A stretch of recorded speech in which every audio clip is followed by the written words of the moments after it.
ಶ್ರೀ ಗುರು ರಾಘವೇಂದ್ರಾಯ ನಮಃ. ಎಲ್ಲರಿಗೂ ನನ್ನ ನಮಸ್ಕಾರಗಳನ್ನ ತಿಳಿಸ್ತಾ ಇವತ್ತಿನ ವಿಡಿಯೋದಲ್ಲಿ ಏಕಾದಶಿ ಬಗ್ಗೆ ತಿಳಿಸ್ಕೊಡೋದ್ರ ಜೊತೆಗೆ ರಾಘವೇಂದ್ರ ಸ್ವಾಮಿಯವರ ವರ್ಧಂತಿನ ನಾನು ನಮ್ಮ ಮನೇಲಿ ಯಾವ ರೀತಿ ಆಚರಣೆ ಮಾಡಿದೆ, ಹಾಗೆ ರಾಯರ ವರ್ಧಂತಿ ದಿನ ನನಗೆ ಆದ ಕೆಲವು ಅನುಭವಗಳನ್ನ ಈ ವಿಡಿಯೋ ಮುಖಾಂತರ ಶೇರ್ ಮಾಡ್ಕೊಳ್ತೀನಿ. ರಾಘವೇಂದ್ರ ಸ್ವಾಮಿಯವರ ಒಂದು ಕೃಪೆಯಿಂದ ಮನೇಲಿ ರಾಯರ ವರ್ಧಂತಿ ತುಂಬ ಚೆನ್ನಾಗಿ ಆಚರಣೆ ಮಾಡೋ ಹಾಗೆ ಆಯಿತು. ಹೇಳಬೇಕಂತ ಅಂದರೆ ಹಿಂದಿನ ದಿನ ಎಲ್ಲ ಮನಸ್ಸೇ ಸರಿ ಇರಲಿಲ್ಲ, ಜೊತೆಗೆ ಮನೆ ವಾತಾವರಣ ಕೂಡ ಅಷ್ಟಕ್ಕಷ್ಟೇ ಇತ್ತು. ಒಂದು ರೀತಿ 3 ಜನ ಕೂಡ ಬೇಸರದಲ್ಲೇ ಇದ್ದು. ಆದರೆ ರಾಘವೇಂದ್ರ ಸ್ವಾಮಿಯವರ ವರ್ಧಂತಿನ ನಾವು ಮಿಸ್ ಮಾಡ್ಕೊಳಕ್ಕಾಗುತ್ತಾ? ರಾಯರ ವರ್ಧಂತಿಗೆ ಬೇಕಾಗುವಂಥ ಎಲ್ಲ ಪ್ರಿಪ್ರೇಷನ್ಸ್ನೂ ಕೂಡ ನಾನು ಹಿಂದಿನ ದಿನನೇ ಮಾಡಿಕೊಂಡೆ. ಅದ್ರ ಜೊತೆಗೆ ಹೇಳಬೇಕಂತ ಅಂದರೆ ನನ್ನ ಫ್ರೆಂಡು ಮೈಸೂರಿಗೆ ಹೋಗ್ತೀನಿ ಅಂತ ಹೇಳಿ 2 ದಿನ ಆಯಿತು, ಮತ್ತೆ ಫೋನೇ ಮಾಡಿರಲಿಲ್ಲ. ಇದ್ಯಾಕೆ ಇವರು ಫೋನೇ ಮಾಡಿಲ್ವಲ್ಲ, ನಾಳೆ ರಾಯರ ವರ್ಧಂತಿ ಇದೆ, ಮೈಸೂರಿಂದ ಬಂದಿದ್ದಾರೋ ಇಲ್ವೋ ಅಂತ ತಿಳ್ಕೊಳ್ಳೋದಕ್ಕೆ ನಾನು ಅವ್ರಿಗೆ ಫೋನ್ ಮಾಡಿದಾಗ ಅವರು ಕೂಡ ತುಂಬಾ ಬೇಸರದಲ್ಲಿದ್ದರು. ಏನಂತ ಅಂದರೆ ಮೈಸೂರಿಗೆ ಹೋಗಬೇಕಾದ್ರೆ ಸಿಟಿ ಬಸ್ ಸ್ಟ್ಯಾಂಡಲ್ಲಿ ಅವ್ರ ಫೋನ್ನ ಯಾರೋ ಎತ್ಕೊಂಡ್ಬಿಟ್ಟಿದ್ದಾರೆ, 2 ದಿನ ಆಗಿದೆ, ಅದು ನನಗೆ ಗೊತ್ತೇ ಇರಲಿಲ್ಲ. ಆವಾಗ ಅವ್ರು ಹೇಳ್ಕೊಂಡು ಬೇಜಾರು ಮಾಡ್ಕೊಳ್ತಿದ್ರು, ಈ ಥರ ಎಲ್ಲ ನಮಗೆ ಯಾಕಾಗುತ್ತೆ, ನಾವು ರಾಘವೇಂದ್ರ ಸ್ವಾಮಿಯವ್ರ ಸೇವೆನ ಮಾಡ್ತೀವಲ್ವಾ ಅಂತ ಹೇಳಿ.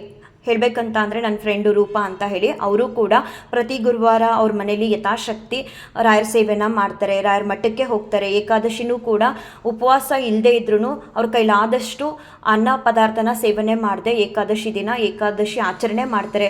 ಭಗವಂತನ ಸೇವೆ ಎಲ್ಲ ಅವ್ರ ಮನೇಲಿ ತುಂಬ ಚೆನ್ನಾಗಿ ಮಾಡ್ತಾರೆ. ಅವ್ರು ಹೇಳ್ತಿದ್ರು, ಇಷ್ಟೆಲ್ಲ ನಾವು ಮಾಡ್ತೀವಿ, ಯಾರು ಪೂಜೆ ಪುನಸ್ಕಾರನೇ ಹೆಚ್ಚಾಗಿ ಮಾಡಲ್ಲ, ಅವ್ರಿಗೆಲ್ಲರಿಗೂ ಏನೂ ಆಗಲ್ಲ, ನಮಗೆ ಯಾಕೆ ಈ ಥರ ಆಗುತ್ತೆ, ಫೋನ್ ಕಳೆದೋಗಿದ್ದು ತುಂಬ ಬೇಸರ ಆಯಿತು ಅಂತ ಅವರು ಹೇಳ್ಕೊಳ್ತಾ ಇದ್ರು. ಅವಾಗ ನಾನು ನಮ್ಮ ಮನೇಲಿ ನಡೆದಿರೋಂಥ ಒಂದು ಬೇಸರದ ಸಂಗತಿನ ಹೇಳ್ಕೊಂಡಾಗ ಅವರು ಕೂಡ ಸಮಾಧಾನ ಮಾಡಿಕೊಂಡ್ರು, ಯಾಕೆ ನಮಗೆ ಈ ಥರ ಆಗುತ್ತೆ ಅಂತ. ಒಂದೊಂದ್ಸಲ ಏನಿರುತ್ತೋ ರಾಯರ ಇಚ್ಛೆ ಅಂತ ಯಾರೂ ಕೂಡ ಊಹೆ ಮಾಡೋಕ್ಕಾಗಲ್ಲ. ಹೇಳಬೇಕಂತ ಅಂದರೆ ಅವರು ಬ್ಯಾಗಲ್ಲಿ ಫೋನ್ ಎತ್ಕೊಂಡ್ರಲ್ಲ, ಅದರೊಳಗಡೆ ಚಿನ್ನದ ಬಾಕ್ಸು ಕೂಡ ಇತ್ತಂತೆ. ಅವರು ಎಂಗೇಜ್ಮೆಂಟ್ಗೆ ಅಂತ ಹೋದಾಗ ಒಡವೆಗಳನ್ನ ಹಾಕೊಳ್ಳೋದಕ್ಕೆ ಅಂತ ಹೇಳಿಬಿಟ್ಟು ಪರ್ಸ್ ಒಳಗಡೆ, ಅವರು ವ್ಯಾನಿಟಿ ಬ್ಯಾಗ್ ಒಳಗಡೆ ಒಂದು ಡಬ್ಬಿಲಿ ಒಡವೆಗಳನ್ನ ಹಾಕಿಟ್ಟಿದ್ರಂತೆ, ಅದ್ರ ಮೇಲೆ ಫೋನ್ ಇಟ್ಕೊಂಡಿದ್ರಂತೆ. ಆ ಕಳ್ಳರು ಯಾರೋ ಎತ್ಕೊಂಡಿದ್ದಾರಲ್ಲ ಫೋನ್ನ, ಅವರು ಕೈ ಹಾಕಿದ ತಕ್ಷಣ ಫೋನ್ ಸಿಕ್ಕಿದ್ದೆ, ಫೋನ್ ಎತ್ಕೊಂಡು ಹೋಗಿದ್ದಾರೆ. ಬ್ಯಾಗ್ ಒಳಗಡೆ ಇರೋ ಒಡವೆಗಳು ಅವ್ರಿಗೆ ಗೊತ್ತಿಲ್ಲ, ತುಂಬ ಬೇಜಾರು ಮಾಡ್ಕೊಳ್ತಿದ್ರು. ಅವಾಗ ನಾನು ಹೇಳಿದೆ, ಏನೋ ಆಗಬೇಕಿತ್ತೇನೋ, ರಾಯರು ಹೇಗೋ ನಿಮಗೆ ಆಗ್ತಿರುವಂಥ ಒಂದು ಅನಾಹುತನ ತಪ್ಪಿಸಿದ್ದಾರೆ. ಅವ್ರು ಹೇಳಿದ್ರು, ಯಾವಾಗಲೂ ನಾನು ಫೋನ್ನ ಕೈಯಲ್ಲೇ ಇಟ್ಕೊಳ್ತಿದ್ದವಳು, ಹೇಳಬೇಕಂದ್ರೆ ಅವತ್ತೇ ಮೊದಲನೇ ಸಲ ನನ್ನ ವ್ಯಾನಿಟಿ ಬ್ಯಾಗಲ್ಲಿ ಫೋನ್ನ ಇಟ್ಟಿದ್ದು, ಸ್ವಲ್ಪ ಓಪನ್ ಕೂಡ ಇತ್ತು. ನಾನು ಹೊರಗಡೆ ಹೋದಾಗೆಲ್ಲ ಆಲ್ಮೋಸ್ಟ್ ಫೋನ್ನ ಕೈಯಲ್ಲೇ ಇಟ್ಕೊಳ್ತಿದ್ದೆ, ಅದೇನೋ ಗೊತ್ತಿಲ್ಲ, ಸಡನ್ ಆಗಿ ಬ್ಯಾಗ್ ಹಾಕಬೇಕು ಅಂತ ಹೇಳಿ ಮನಸ್ಸಾಯಿತು, ಬ್ಯಾಗ್ ಒಳಗಡೆ ಇಟ್ಟಿದ್ದೆ, ಈ ರೀತಿ ಎಲ್ಲ ಆಗೋಯ್ತು ಅಂತ ಹೇಳಿ ಅವರು ಕೂಡ ತುಂಬ ಬೇಜಾರನ್ನ ಮಾಡ್ಕೊಳ್ತಿದ್ರು. ಅವಾಗ ಸಮಾಧಾನನ ಮಾಡಿದೆ, ಏನೂ ಆಗಲ್ಲ, ರಾಯರಿದ್ದಾರೆ, ಏನೂ ಆಗೋದಕ್ಕೆ ಹೋಗಿ ಅಕಸ್ಮಾತ್ ಆ ಕಳ್ಳರಿಗೆ ಫೋನ್ ಸಿಗದೆ ಡೈರೆಕ್ಟಾಗಿ ಚಿನ್ನನೇ ಸಿಕ್ಕಿದ್ರೆ ನಿಮ್ಮ ಚಿನ್ನ ಎಲ್ಲ ಹೋಗ್ತಿತ್ತು, ಬರೀ ಫೋನ್ ಹೋಗಿದೆ, ಆರಾಮಾಗಿರಿ ಅಂತ ಹೇಳಿ ಸಮಾಧಾನನ ಮಾಡಿದೆ. ನಾನು ಕೂಡ ರಾಯರ ವರ್ಧಂತಿ ದಿನ ತುಂಬ ಅಂದರೆ ತುಂಬ ಬೇಗ ಎದ್ದು ಮೊದಲು ರಾಯರಿಗೆ ವಿಶ್ ಮಾಡಿ ಅವ್ರ ಪಾದನ ಮುಟ್ಟಿ ನಮಸ್ಕಾರನ ಮಾಡಿಕೊಂಡು ಅವ್ರ ಸೇವೆನ ಶುರು ಮಾಡಿದೆ. ತುಂಬ ಚೆನ್ನಾಗಾಯಿತು ರಾಯರ ಸೇವೆ ಮನೇಲಿ. ಹೇಳಬೇಕಂತ ಅಂದರೆ ನನಗೆ ತಿರುಪತಿ ವೆಂಕಟರಮಣ ಸ್ವಾಮಿ ದೇವ್ರ ಫೋಟೋಯಿಂದ ಮೊದಲನೇ ಬಾರಿ ನನಗೆ ಹೂ ಸಿಕ್ತು. ಫಸ್ಟೇ ನಿನ್ನೆ ಸೇವೆ ಮಾಡುವಾಗ ನನಗೆ ಶಾಕು, ರಾಯರು ಕೊಡೋದು ಬದಲು ಯಾಕೆ ತಿಮ್ಮಪ್ಪ ದೇವ್ರು ಕೊಡ್ತಿದ್ದಾರೆ ಅಂತ ಹೇಳಿಬಿಟ್ಟು ಸರಿ ಅಂತ ಹೇಳಿ ಸೇವೆನ ಶುರು ಮಾಡಿಕೊಂಡೆ. ಸೇವೆ ಶುರು ಮಾಡಿ ಎಲ್ಲ ನಾನು ಕೂಡ ಸ್ವಲ್ಪ ಚೆನ್ನಾಗಿ ರೆಡಿ ಆಗೋಣ, ರಾಯರ ವರ್ಧಂತಿ ಅದೇನೋ ಗೊತ್ತಿಲ್ಲ, ನನಗೆ ರಾಯರ್ ಅಂದರೆ ತುಂಬ ಇಷ್ಟ. ಇವನ್ ನನ್ನ ಬರ್ತ್ಡೇನೇ ನಾನು ಮರ್ತೇ ಬಿಟ್ಟಿರ್ತೀನಿ, ಮತ್ತು ಅವತ್ತೊಂದು ದಿನ ಕೂಡ ನಾನು ರೆಡಿನೇ ಆಗಲ್ಲ. ಹೇಳಬೇಕಂತ ಅಂದರೆ ರಾಯರ ಹುಟ್ಟದ ಹಬ್ಬ ಅಲ್ವಾ ಅಂತ ಹೇಳಿ ನಾನು ಸ್ವಲ್ಪ ಸ್ಪೆಷಲ್ಲಾಗಿ ಮೈಸೂರು ಸಿಲ್ಕ್ ಸೀರೆ ಎಲ್ಲ ಹಾಕ್ಕೊಂಡು ಪೂಜೆಗೆ ಕೂತ್ಕೊಂಡೆ. ಮೈಸೂರು ಸಿಲ್ಕ್ ಸೀರೆ ಎಲ್ಲ ಹಾಕ್ಕೊಂಡು ಬಂದು, ಸ್ವಾಮಿ ಆಗೋಯ್ತು, ಇನ್ನೇನಿಲ್ಲ, ನಮ್ಮ ಮನೆಯವ್ರು ಬರ್ತಿದ್ದಾರೆ, ಶುರು ಮಾಡ್ತೀನಿ ಪೂಜೆನ ಅಂದ ತಕ್ಷಣ ಮತ್ತೆ ತಿರುಪತಿ ದೇವರಿಂದ ಹೂನ ಆಶೀರ್ವಾದವಾಗಿ ಕೊಟ್ಟರು. ಅದು ಭಗವದ್ಗೀತೆವರೆಗೂ ಬೀಳ್ತು. ನನಗೊಂಥರ ಆಶ್ಚರ್ಯ, ಯಾಕೆ ಇವತ್ತು ವೆಂಕಟೇಶ್ವರ ಸ್ವಾಮಿ ದೇವ್ರ ಫೋಟೋಯಿಂದನೇ ಹೂ ಬೀಳ್ತಿದೆಯಲ್ಲ ಜಾಸ್ತಿ ಆಶೀರ್ವಾದವಾಗಿ ಅಂತ ಅಂದ್ಕೊಂಡು ಪೂಜೆ ಕೂತ್ಕೊಂಡು ಅಭಿಷೇಕ ಎಲ್ಲ ಮಾಡಿದ್ಮೇಲೂ ಕೂಡ ಮತ್ತೆ ಅದೇ ಜಾಗಕ್ಕೆ ಇನ್ನೊಂದು ಹೂ ಬಿಟ್ಟಿದ್ದೆ. ಮತ್ತೆ 3ನೇ ಬಾರಿ ಕೂಡ ತಿಮ್ಮಪ್ಪ ದೇವರಿಂದನೇ ಆಶೀರ್ವಾದ ಸಿಕ್ತು. ಆಶೀರ್ವಾದ ಅಂತೂ ತುಂಬ ಚೆನ್ನಾಗಿ ಮಾಡಿದ್ರು ರಾಯರು. ಕೊನೆಯಲ್ಲಂತೂ ನಾನು ಈ ವಿಡಿಯೋ ಸ್ಟಾರ್ಟಿಂಗ್ಗೆ ಹಾಕಿದ್ದೀನಲ್ಲ ಫೋಟೋ, ಅವೆರಡರಲ್ಲೂ ಕೂಡ ರಾಯರಿಗೆ ಇಟ್ಟಿದ್ದಂತಹ ಯೆಲ್ಲೋ ಕಲರ್ ಗುಲಾಬಿ ಇರಲಿಲ್ಲ. ಕೊನೆಯಲ್ಲಿ ನಾನು ಒಂದೆರಡು ಫೋಟೋ ತೊಗೊಳ್ಳೋಣ ಅಂತ ರಾಯರ ಹತ್ರ ಕೂತಿದ್ದಾಗ ಇಬ್ಬರೂ ಕೂಡ ರಾಯರ 2 ಮೂರ್ತಿಗಳಿಂದನೂ ಕೂಡ ಆಶೀರ್ವಾದನ ಮಾಡಿದ್ರು. ಆಶೀರ್ವಾದ ಅಂತೂ ತುಂಬ ಚೆನ್ನಾಗಿತ್ತು. ಪೂಜೆ ಅಂತೂ ಅದ್ಭುತವಾಗಿತ್ತು. ಅಭಿಷೇಕ ಆಗಲಿ, ಪೂಜೆ ಆಗಲಿ, ಸ್ತೋತ್ರ ಹೇಳಿದಾಗಲಿ ತುಂಬ ಅಂದರೆ ತುಂಬ ಚೆನ್ನಾಗಾಯಿತು. ಎಲ್ಲ ಆದಮೇಲೆ ನೈವೇದ್ಯ ಮಾಡುವಾಗ ನಾನೊಂದು ಕೇಳ್ಕೊಂಡಿದ್ದೆ ರಾಯರ ಹತ್ರ, ಏನಂತ ಅಂದರೆ, ಸ್ವಾಮಿ ನೀವು ಈ ನೈವೇದ್ಯನ ಯಾವುದಾದ್ರೂ ಒಂದು ರೂಪದಲ್ಲಿ ಬಂದು ಸ್ವೀಕಾರ ಮಾಡಲೇಬೇಕು ಅಂತ ಹೇಳಿಬಿಟ್ಟು ನಾನು ನೈವೇದ್ಯ ಮಾಡುವಂತಹ ಸಮಯದಲ್ಲಿ ರಾಯರಿಗೆ ಕೇಳಿಕೊಂಡು ಮನಸಾರ ಈ ನೈವೇದ್ಯನ ಸ್ವೀಕಾರ ಮಾಡಿ ನೀವು ನಿಮ್ಮ ಮನಸಾರ ನಮಗೆ ಆಶೀರ್ವಾದನ ಮಾಡಿ ಹರಿಸ್ಬೇಕು ಅಂತ ಕೇಳ್ಕೊಂಡಿದ್ದೆ. ಹಾಗೆಯೇ ಒಂದು 10:40 ನಾನು ಅಡುಗೆ ಮನೆ ಕ್ಲೀನಿಂಗ್ ಮಾಡ್ತಾಯಿದ್ದೆ. ಎಲ್ಲ ಗಲೀಜಾಗೋಗಿತ್ತು, ಸೆಲ್ಫೆಲ್ಲ. ಒಂದು ಕೋತಿ, ಚಿಕ್ಕ ಕೋತಿ ಎಷ್ಟು ಚೆನ್ನಾಗಿತ್ತು ಅಂತ ಅಂದರೆ ಪುಟ್ಟು ಪುಟ್ಟು ಕೋತಿ. ಅದು ಒಂದೇ ಒಂದು, ಸಾಮಾನ್ಯವಾಗಿ ಕೋತಿಗಳು ಬಂದರೆ ಒಂದು 4-5 ದಿಂಡು ಬರುತ್ತೆ. ಇದು ಒಂದೇ ಬಂದ್ಬಿಟ್ಟು ನಮ್ಮ ಮನೆ ಡ್ರೆಸ್ಸಿಂಗ್ ಟೇಬಲ್ ಹತ್ರ ಆರಾಮಾಗಿ ಕೂತಿದೆ. ನನ್ನ ಮಗಳು ಕೂಡ ನೋಡಿಲ್ಲ, ನಾನು ಕೂಡ ನೋಡಿಲ್ಲ. ಡ್ರೆಸ್ಸಿಂಗ್ ಟೇಬಲ್ ಮುಂದೆ ಒಂದು ಪ್ಲಾಸ್ಟಿಕ್ ಬೌಲ್ ಇಟ್ಟಿದೆ, ಅದನ್ನು ಕೆಳಗಡೆ ಬೀಳಿಸ್ತು.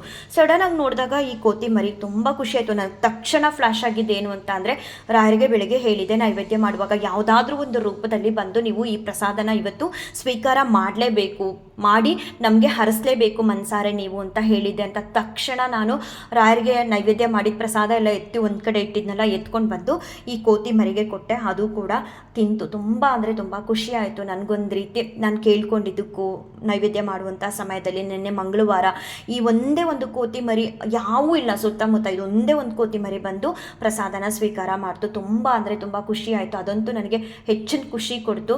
ಅದಾದ ಮೇಲೆ ಮಧ್ಯಾಹ್ನ ಕೂಡ ರಾಯರಿಗೆ ಸೇವೆನ ಸಲ್ಲಿಸಿದೆ. ಸಂಜೆ ಕೂಡ ರಾಯರಿಗೆ ಸೇವೆನ ಸಲ್ಲಿಸಿ ರಾಯರ ಮಠಕ್ಕೆ ಕೂಡ ಹೋಗಿದ್ದೆ. ಇನ್ನೊಂದು ನಂದು ಆಸೆ ಇತ್ತು, ಏನಂತ ಅಂದರೆ, ಸ್ವಾಮಿ ನನಗೆ ನೀವು ಬೃಂದಾವನದಿಂದ ಆಶೀರ್ವಾದನ ಮಾಡಬೇಕು ನಾನು ರಾಯರ ಮಠಕ್ಕೆ ಬಂದಾಗ ಅಂತ. ಒಂದ್ಸಲ 1-2 ವರ್ಷದ ಹಿಂದೆ ನಾನು ಹೇಳ್ಕೊಂಡಿದ್ದೆ. ಹೀಗೆ ತುಳಸಿ ಇಟ್ಟಾಗ ಅಲ್ಲಿ ಇದ್ದಿದ್ದಂತಹ ತುಳಸಿ ಅಲ್ಗಾಡ್ದಾಗೆ ಆಯಿತು. ಆದಷ್ಟು ಇನ್ನೊಂದು ಸಲ ನಾನು ಮನೆಯಿಂದ ಹೊರಟಿದ್ದೆ, ನನಗೆ ಸಿಗಲಿಲ್ಲ. ಆಶೀರ್ವಾದವಾಗಿ ಬೃಂದಾವನದಿಂದ ಕೊಟ್ಟಿದ್ರು ರಾಯರು, ಬಟ್ ನನಗೆ ಅದನ್ನು ನೋಡೋಕ್ಕಾಗಲಿಲ್ಲ. ಹಾಗೆ ವಿಡಿಯೋ ಕ್ಲಿಪ್ಪಿಂಗ್ಸ್ ತೊಗೊಂಡಿದ್ದೆ, ಆಶೀರ್ವಾದ ಬಿದ್ದಿದ್ದು. ಮತ್ತು ನಿನ್ನೆ ನಾನು ರಾಯರ ಮಠಕ್ಕೆ ಹೋಗಿ ಕೈ ಮುಗಿತಿರ್ಬೇಕಾದ್ರೆ ರಾಯರ ತೀರಾ ಹತ್ರ ಹೋಗಿ ಸ್ವಾಮಿ ಅಂತ ಅಂದೆ.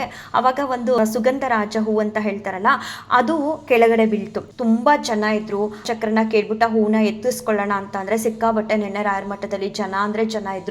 ಏನೂ ಕೇಳಲಿಲ್ಲ ಸ್ವಾಮಿ, ಖುಷಿ ಆಯಿತು ಅಂತ ಹೇಳಿಬಿಟ್ಟು ಆ ಹೂನ ಕಣ್ತುಂಬ, ಅವರು ಕೊಟ್ಟಿದ್ದ ಆಶೀರ್ವಾದನ ಕಣ್ತುಂಬ ನೋಡಿಕೊಂಡು ನನ್ನ ಮಗಳು ಕೂಡ ನೋಡಿದ್ಲು. ಆದರೆ ಅದು ಕೆಳಗಡೆ ಬಿದ್ದು ಹೂಗಳ ಮಧ್ಯೆ ಸೇರೋ ಟೈಮಲ್ಲಿ ನೋಡಿದ್ಲು. ಫುಲ್ ಖುಷಿ ಅಂದರೆ ಖುಷಿ. ನೆನ್ನೆ ಹೇಗೆ ಅಂತ ಅಂದರೆ, ಊಟ ಬೇಡ, ಮತ್ತು ತಿಂಡಿ ಕೂಡ ಬೇಡ, ನೆನ್ನೆ ನಿದ್ದೆ ಕೂಡ ಬೇಡ. ಎಷ್ಟು ಬೇಗ ಎದ್ದಿದೆ. ಹಿಂದಿನ ದಿನವೂ ಕೂಡ ಆ್ಯಕ್ಚುಲಿ ಬೇಗ ಎದ್ದಿದೆ, ದೇವ್ರ ಮನೆ ಎಲ್ಲ ಕ್ಲೀನ್ ಮಾಡ್ಕೊಳ್ಳೋದಕ್ಕೆ. ಮತ್ತು ರಾಯರು ವರ್ಧಂತಿ ದಿನ ಕೂಡ ಎದ್ದಿದೆ. ಏನಂದರೆ ಏನೂ ಬೇಡ, ಒಂದು ರೀತಿ ಖುಷಿ ಅಷ್ಟೇ. ಊಟ ಗೀಟ ಏನೂ ಸೇರ್ತಿರ್ಲಿಲ್ಲ. ತುಂಬಾ ಖುಷಿಯಾಗಿದ್ದೆ. ರಾಯರಂದರೆ ನನಗೆ ತುಂಬ ಇಷ್ಟ. ರಾಯರ ವರ್ಧಂತಿ ಅಂತೂ ತುಂಬ ಚೆನ್ನಾಗಾಯಿತು ನಿಜವಾಗ್ಲೂ. ರಾಯರ ವರ್ಧಂತಿ ಮಾಡ್ತಿರುವಂಥ ಎಲ್ಲ ಭಕ್ತರು ಒಂದಲ್ಲ ಒಂದು ರೀತಿ ಪುಣ್ಯವಂತರೆ. ನೀವು ಹೇಗಾದರೂ ಮಾಡಿ, ಮನೇಲಿ ಸಿಂಪಲ್ಲಾಗಾದರೂ ಮಾಡಿರಿ, ಗ್ರ್ಯಾಂಡಾಗಾದರೂ ಮಾಡಿರಿ. ನಾವೆಲ್ಲರೂ ರಾಯರ ವರ್ಧಂತಿನ ಮನೆಗಳಲ್ಲಿ ಆಚರಣೆ ಮಾಡ್ತಿದ್ದೀವಿ ಅಂತ ಅಂದರೆ ನಮ್ಮೆಲ್ಲರ ಪೂರ್ವ ಜನ್ಮದ ಪುಣ್ಯದ ಫಲದಿಂದಲೇ ಸಾಧ್ಯ ಅಂತ ಹೇಳ್ಬೋದು. ನಾನಂತೂ ಹತ್ರ 3.5 ವರ್ಷದಿಂದ ರಾಯರ ಸೇವೆನ ಮಾಡ್ತಾ ಇದ್ದೀನಿ. ಅದಕ್ಕೂ ಮುಂಚೆ ರಾಯರ ಬಗ್ಗೆ ಏನೂ ಗೊತ್ತಿರಲಿಲ್ಲ. ರಾಯರ ಫೋಟೋ ಆಗಲಿ, ರಾಯರ ವಿಚಾರಗಳಾಗಲಿ ಗೊತ್ತೇ ಇರಲಿಲ್ಲ. ರಾಯರ ಸೇವೆ ಅಂತ ಅಂದ್ರೇನು, ರಾಯರಂದ್ರೆ ಏನು, ಏನೂ ಕೂಡ ಗೊತ್ತಿರಲಿಲ್ಲ. ಆದರೆ ಇವಾಗ ರಾಯರ ದಯೆಯಿಂದ 3.5 ವರ್ಷ ಆಯಿತು ರಾಯರ ಸೇವೆನ ಮಾಡ್ತಾ. ಇದೇ ಮೊದಲನೇ ಸಲ ಮನೇಲಿ ರಾಯರ ವರ್ಧಂತಿ ಇಷ್ಟರ ಮಟ್ಟಿಗೆ ಚೆನ್ನಾಗಾಗಿದ್ದು. ಇದಕ್ಕಿಂತನೂ ತುಂಬ ಚೆನ್ನಾಗಿ ಎಷ್ಟೋ ಜನ ಮಾಡಿದ್ದಾರೆ ನಿನ್ನೆ ರಾಯರ ವರ್ಧಂತಿನ ಮನೆಗಳಲ್ಲಿ, ಮಠಗಳಲ್ಲಿ. 2 ಕಣ್ಣು ಅಲ್ದು ಎಲ್ಲಂದ್ರಲ್ಲಿ ರಾಯರ ಅಲಂಕಾರನ ನೋಡೋದಕ್ಕೆ. ಎಲ್ಲರಿಗೂ ರಾಯರು ಒಳ್ಳೇದು ಮಾಡಲಿ. ಏನೋ ನಮ್ಮನೇಲಂತೂ ರಾಯರ ದಯೆಯಿಂದನೇ ತುಂಬ ಚೆನ್ನಾಗಾಯಿತು. ರಾಯರ ದಯೆ ಇಲ್ಲದೆ ಏನೊಂದು ಕೂಡ ನಡೆಯೋದಕ್ಕೆ ಸಾಧ್ಯ ಇಲ್ಲ. ನನಗಂತೂ ರಾಯರಿಗೆ ಯಾರೇ ಸೇವೆ ಸಲ್ಲಿಸಿರಲಿ, ಹೇಗೆ ಅಲಂಕಾರ ಮಾಡಿರಲಿ, ನೋಡೋದಕ್ಕೆ ತುಂಬ ಅಂದರೆ ತುಂಬ ಖುಷಿ. ನಾನು ನಿನ್ನೆ ತುಂಬ ವಿಡಿಯೋಸ್ಗಳನ್ನ ನೋಡಿದೆ ಇನ್ಸ್ಟಾಗ್ರಾಮಲ್ಲಿ. ಒಬ್ರಿಗಿಂತ ಒಬ್ರು ತುಂಬ ಚೆನ್ನಾಗಿ ರಾಯರಿಗೆ ಅಲಂಕಾರನ ಮಾಡಿ ಸೇವೆನ ಸಲ್ಲಿಸಿದ್ರು. ಸಿಂಪಲಾಗೂ ಮಾಡಿದರು, ಗ್ರ್ಯಾಂಡಾಗಿ ಕೂಡ ಮಾಡಿದರು. ಏನೋ ಒಂದು ರೀತಿ ನಮ್ಮ ರಾಯರನ್ನ ನೋಡೋಕ್ಕೆ 2 ಕಣ್ಣು ಸಾಲದು ಈ ರೀತಿ ಎಲ್ಲ ಅಲಂಕಾರ ಮಾಡಿರುವ ರಾಯರನ್ನ ನೋಡೋದಕ್ಕೆ ಖುಷಿ ಆಯಿತು. ರಾಯರು ಎಲ್ಲರಿಗೂ ಕೂಡ. ಹಾಗೆ ಈ ಕೆಲವರಂತೂ ಈ 7 ಡೇಸ್ ಏನು ಸಪ್ತಾಹ ಸೇವೆ ಅಂತ ಇದೆಯಲ್ಲ, ಅದನ್ನೂ ಕೂಡ ಮಾಡಿದ್ದಾರೆ. ಖುಷಿ. ಯಾರೆಲ್ಲ ಸ್ವಾಮಿ ಹತ್ರ ಬೇಡ್ಕೊಳ್ತೀನಿ ಅಂದರೆ ರಾಯರ ಹತ್ರ ಕೇಳ್ಕೊಳ್ತೀನಿ, ಯಾರೆಲ್ಲ ಈ ಸಪ್ತಾಹ ಸೇವೆ, ನಿಮ್ಮ ವರ್ಧಂತಿ, ಪಟ್ಟಾಭಿಷೇಕ ಮಹೋತ್ಸವ ಎಲ್ಲವನ್ನೂ ಆಚರಣೆ ಮಾಡ್ಕೊಂಡು ಬಂದಿದ್ದಾರೆ, ಅವ್ರಿಗೆಲ್ಲರಿಗೂ ಕೂಡ ಸ್ವಾಮಿ ನಿಮ್ಮ ಅನುಗ್ರಹ, ನಿಮ್ಮ ಆಶೀರ್ವಾದನ ಕೊಟ್ಟು ಕಾಪಾಡಿ ಅಂತ ನಾನು ರಾಯರ ಹತ್ರ ಬೇಡ್ಕೊಳ್ತೀನಿ. ಹಾಗೆ ನಾಳೆ ಗುರುವಾರ. ನನಗಂತೂ ನೆನ್ನೆ ಎಲ್ಲ ಮನೇಲಿ ಈ ರೀತಿಯಾಗಿ ಅಂದರೆ ಗ್ರ್ಯಾಂಡಾಗಿ ಪೂಜೆ ಮಾಡಿರೋದ್ರಿಂದ ನಾಳೆ ಗುರುವಾರ ಅಂತ ಅನ್ನಿಸ್ತಾನೆ ಇಲ್ಲ. ನೆನ್ನೆನೇ ಗುರುವಾರ, ನಾಳೆ ಶುಕ್ರವಾರ ಅಂತ ಬೆಳಿಗ್ಗೆಯಿಂದ ಕೂಡ ನಾನು ಹಾಗೆ ಅಂದ್ಕೊಳ್ತಿರೋದು. ಆಮೇಲೆ ಗೊತ್ತಾಯಿತು, ನೆನ್ನೆ ಮಂಗಳವಾರ, ಇವತ್ತು ಬುಧವಾರ ಅಂತ ಹೇಳಿಬಿಟ್ಟು ನಾನು ಬೆಳಿಗ್ಗೆ ಎದ್ದು ರಾಯರ ಹತ್ರ ಹೇಳ್ಕೊಂಡೆ, ಸ್ವಾಮಿ ಸಿಂಪಲಾಗಿ ಮಾಡ್ತೀನಿ ನಾಳೆ ಪೂಜೆನ, ರವೆ ಉಂಡೆ ಎಲ್ಲ ಮಾಡ್ತೀನಿ ಅಂತ. ಆಮೇಲೆ ನನ್ನ ಮಗಳು ಡೇಟ್ ಆಗಿರೋದ್ರಿಂದ ನಾಳೆ ಪೂಜೆ ಮಾಡೋ ಹಾಗಿಲ್ಲ ಅನ್ನೋದು ಗೊತ್ತಾಯಿತು. ಸೊ ನಾಳೆ ನಾನು ಮನೇಲಿ ರಾಯರ ಸೇವೆನ ಮಾಡ್ತಿಲ್ಲ. ನಾಳೆ ನಿಮ್ಮ ಮನೆಗಳಲ್ಲೂ ಕೂಡ ಈಗ ನೆನ್ನೆ ತಾನೇ ರಾಯರ ಸೇವೆನ ಗ್ರ್ಯಾಂಡಾಗಿ ಮಾಡಿರೋರು ಉಂಟು, ಸಿಂಪಲ್ಲಾಗಿ ಮಾಡಿರೋರು ಉಂಟು. ಏನೇ ಆಗಲಿ ನಾಳೆ ಗುರುವಾರ ಮನೇಲಿ 2 ತುಪ್ಪದ ದೀಪನ ಹಚ್ಚಿ ರಾಯರಿಗೆ ಸೇವೆನ ಸಲ್ಲಿಸಿ. ರಾಯರ ಅನುಗ್ರಹ ಬೇಕು ಪ್ರತಿಯೊಬ್ಬರ ಬದುಕಲ್ಲೂ ಕೂಡ. ರಾಯರ ಅನುಗ್ರಹ ನಿಮ್ಮೆಲ್ಲರ ಮೇಲೂ ಇರಲಿ ಅಂತ ನಾನು ರಾಯರ ಹತ್ರ ಬೇಡ್ಕೊಳ್ತೀನಿ.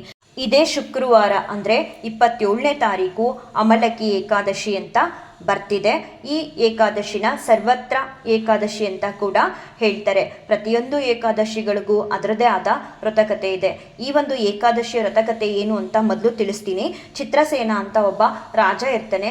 ಅವನ ರಾಜ್ಯದಲ್ಲಿ ಈ ಏಕಾದಶಿ ವ್ರತಾಚರಣೆಗಳನ್ನ ಮಾಡ್ತಾ ಇರ್ತಾರೆ. ಅದರಲ್ಲೂ ಈ ಅಮಲಕಿ ಅನ್ನೋ ಏಕಾದಶಿ ವ್ರತಾಚರಣೆನ ಮಾಡಿರ್ತಾನೆ. ಒಮ್ಮೆ ಕಾಡಿಗೆ ಹೋಗಿರ್ತಾನೆ ಬೇಟೆ ಆಡೋದಕ್ಕೆ ಅಂತ.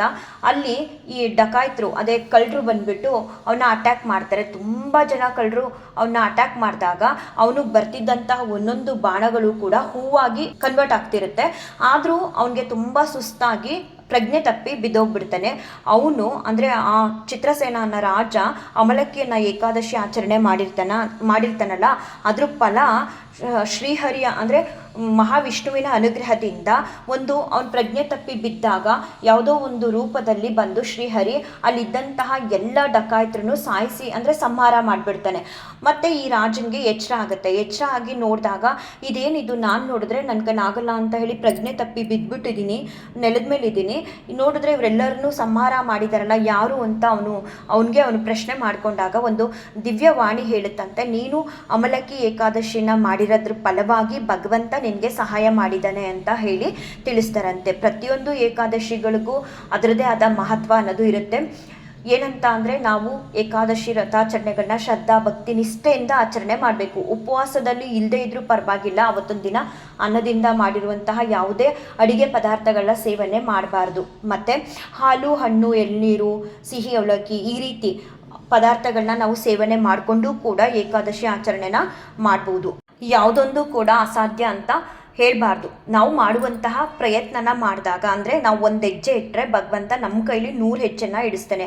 ನಾವು ಮೊದಲನೇ ಹೆಜ್ಜೆ ಇಡೋದಕ್ಕೆ ಅಯ್ಯೋ ಉಪವಾಸನ ನನ್ನ ಕೈಲಿಂದ ಸಾಧ್ಯ ಇಲ್ಲಪ್ಪ, ನಂಗೆ ತುಂಬ ಚೆನ್ನಾಗಿ ತಿನ್ನಬೇಕು ಅನ್ನೋ ಅಭ್ಯಾಸ ಇದೆ, ಸೊ ನನಗಂತೂ ಒಂದು ದಿನನೂ ಕೂಡ ಮಿಸ್ ಮಾಡ್ಕೊಳಕ್ಕಾಗಲ್ಲ ತಿನ್ನೋದನ್ನ ಅಂತ ಎಲ್ಲ ಹೇಳಿ ನಾವು ನಿರ್ಧಾರ ಮಾಡ್ಕೊಂಡ್ಬಿಟ್ರೆ ನಮ್ಮ ಕೈಲಿ ಸಾಧ್ಯನೇ ಆಗಲ್ಲ. ನಾವು ಒಂದು ಹೆಜ್ಜೆ ಮುಂದೆ ಇಟ್ಟರೆ ರಾಘವೇಂದ್ರ ಸ್ವಾಮಿಯವರು ನಮ್ಮನ್ನು 100 ಹೆಜ್ಜೆ 10 ಹೆಜ್ಜೆ ಹೀಗೆ ಸ್ಟೆಪ್ ಬೈ ಸ್ಟೆಪ್ ನಮ್ಮನ್ನು ಮುಂದೆ ಕರ್ಕೊಂಡು ಹೋಗ್ತಾರೆ. ಪ್ರಯತ್ನ ಮೊದಲು ನಾವು ಮಾಡಬೇಕು. ಸಾಧ್ಯ ಆಗುತ್ತೆ, ಎಲ್ಲವೂ ಕೂಡ ಪ್ರಯತ್ನ ಮಾಡಿ. ನಿಮಗೆ ಸ್ಟಾರ್ಟಿಂಗೇ ಮಾಡೋದಕ್ಕಾಗಲ್ಲ ಉಪವಾಸ ಫುಲ್ಲು ಅಂತ ಅಂದರೆ ಹಾಲು, ಹಣ್ಣು, ಎಳ್ನೀರು ಈ ರೀತಿ ಸೇವನೆ ಮಾಡಿಕೊಂಡು 1 ಅವರ್ಗೆ 2 ಅವರ್ಗೆ ಈ ರೀತಿ ಬ್ರೇಕ್ ತೊಗೊಂಡು ಹಾಲು, ಹಣ್ಣು ಎಲ್ಲ ತಿಂದ್ಕೊಂಡು ಕೂಡ ನೀವು ಏಕಾದಶಿ ಆಚರಣೆ ಮಾಡ್ಬೋದು. ಇನ್ನು ಈ ಅಮಲಕಿ ಏಕಾದಶಿ ದಿನ ನೆಲ್ಲಿಕಾಯಿ ಮರಕ್ಕೆ ಪೂಜೆನ ಮಾಡಬೇಕು. ಯಾಕಂತ ಅಂದರೆ ಮಹಾವಿಷ್ಣು ಮತ್ತು ಲಕ್ಷ್ಮೀ ದೇವರು ಆ ನೆಲ್ಲಿಕಾಯಿ ಮರದ ಕೆಳಗಡೆ ನೆಲೆಸಿರ್ತಾರೆ ಅಂತ ಹೇಳ್ತಾರೆ. ಆ ಕಾರಣಕ್ಕೆ ಯಾರು ಉಪವಾಸದಲ್ಲಿರ್ತಾರೋ ಏಕಾದಶಿ ಆಚರಣೆ ಮಾಡ್ತಾ ಅಂಥವರು ನೆಲ್ಲಿಕಾಯಿ ಮರಕ್ಕೆ ಪೂಜೆನ ಸಲ್ಲಿಸೋದ್ರಿಂದ ಮಹಾವಿಷ್ಣುವಿನ ಅನುಗ್ರಹನ ನಾವು ಹೆಚ್ಚಾಗಿ ಪಡ್ಕೋಬಹುದು. ಮತ್ತು ರಾಘವೇಂದ್ರ ಸ್ವಾಮಿಯವರ ನಾಮಸ್ಮರಣೆನ ಮಾಡಿ ಹೆಚ್ಚಾಗಿ, ಆದರೆ ವಿಷ್ಣು ಸಹಸ್ರನಾಮನ ಪಾರಾಯಣನ ಮಾಡಿ. ಭಗವಂತನ ಅನುಗ್ರಹಕ್ಕಾಗಿ ನಾವೇನು ಮಾಡಿದ್ರೂ ಕಮ್ಮಿನೇ. ಹೆಚ್ಚು ಭಗವಂತನ ಸೇವೆ ಮಾಡಿದಷ್ಟು ಭಗವಂತನಿಂದ ಹೆಚ್ಚು ಅನುಗ್ರಹನ ನಾವು ಪಡ್ಕೊಳ್ತೀವಿ. ನಾವೇನು ಮಾಡದೆ ಭಗವಂತ ಎಲ್ಲವನ್ನೂ ಕೊಟ್ಬಿಡು ಅಂತ ಅಂದರೆ ಅಷ್ಟು ಸುಲಭ ಅಲ್ಲ ಭಗವಂತನಿಂದ ನಾವು ಕೇಳಿದ್ದನ್ನೆಲ್ಲ ಪಡ್ಕೊಳ್ಳೋದು. ನಾವು ಭಗವಂತನ ಸೇವೆನ ನಿತ್ಯ ನಿರಂತರ ಮಾಡಿದಾಗ ಭಗವಂತನೂ ಕೂಡ ನಮಗೆ ಅನುಗ್ರಹನ ನಿಧಾನವಾಗಾದರೂ ಸರಿ ಜೀವನದಲ್ಲಿ ಮಾಡ್ತಾ ಮಾಡ್ತಾ ನಮ್ಮನ್ನು ಮುಂದೆ ಕರ್ಕೊಂಡು ಹೋಗ್ತಾನೆ. 27ನೇ ತಾರೀಕು ಶುಕ್ರವಾರ ಏಕಾದಶಿ ಆದರೆ 28ನೇ ತಾರೀಕು ಶನಿವಾರ ದ್ವಾದಶಿ ಇರುತ್ತೆ. ಯಾರೆಲ್ಲ ಏಕಾದಶಿ ಉಪವಾಸನ ಆಚರಣೆ ಮಾಡಿರ್ತೀರಾ ಅಂಥವರು ದ್ವಾದಶಿ ದಿನ ಬೆಳಿಗ್ಗೆ ಬೇಗನೆ ಎದ್ದು ಮನೇಲಿ ಏನಾದರೂ ಸಿಹಿ ಅಡುಗೆನ ಮಾಡಿ ನಂತರ ಭಗವಂತನಿಗೆ ಸೇವೆನ ಸಲ್ಲಿಸಿ ಭಗವಂತನಿಗೆ ನೈವೇದ್ಯನ ಕೊಟ್ಟು ಆಮೇಲೆ ಸಾಧ್ಯ ಆದರೆ ಯಾವುದಾದ್ರೂ ಪ್ರಾಣಿ ಪಕ್ಷಿಗಳಿಗೆ ಊಟನ ಕೊಟ್ಟು ನಂತರ ನೀವು ಕೂಡ ನಿಮ್ಮ ಉಪವಾಸನ ಕೈ ಬಿಡ್ಬೋದು. ಪಾರಾಯಣೆ ಸಮಯ ಬಂದುಬಿಟ್ಟು 6:47 9:06 ಇರುತ್ತೆ. ರಾಘವೇಂದ್ರ ಸ್ವಾಮಿಯವರ ಅನುಗ್ರಹನ ಪಡ್ಕೋಬೇಕು ಅಂತ ಅಂದರೆ ಈ ಏಕಾದಶಿ ವ್ರತಾಚರಣೆಗಳನ್ನ ಶ್ರದ್ಧಾ ಭಕ್ತಿ ನಿಷ್ಠೆಯಿಂದ ಆಚರಣೆ ಮಾಡಬೇಕು. ಬರೀ ರಾಘವೇಂದ್ರ ಸ್ವಾಮಿಯವರ ಅನುಗ್ರಹ ಮಾತ್ರ ಸಿಗಲ್ಲ ನಿಮಗೆ, ಭಗವಂತ ಅಂದರೆ ಮಹಾವಿಷ್ಣುವಿನ ಅನುಗ್ರಹ ಕೂಡ ನಿಮಗೆ ಆಗುತ್ತೆ. ಶ್ರದ್ಧಾ ಭಕ್ತಿ ನಿಷ್ಠೆಯೊಂದಿಗೆ ಈ ಒಂದು ಏಕಾದಶಿ ವ್ರತಾಚರಣೆನ ಆಚರಣೆ ಮಾಡಿ ಭಗವಂತನ ಹಾಗೆ ರಾಘವೇಂದ್ರ ಸ್ವಾಮಿಯವರ ಅನುಗ್ರಹನ ಪಡ್ಕೊಳ್ಳಿ ಅಂತ ಹೇಳ್ತಾ ಈ ಒಂದು ವಿಡಿಯೋನ ಏನು ಮಾಡ್ತೀನಿ. ಶ್ರೀ ಕೃಷ್ಣಾರ್ಪಣಮಸ್ತು, ಶ್ರೀ ಕೃಷ್ಣಾರ್ಪಣಮಸ್ತು, ಶ್ರೀ ಕೃಷ್ಣಾರ್ಪಣಮಸ್ತು.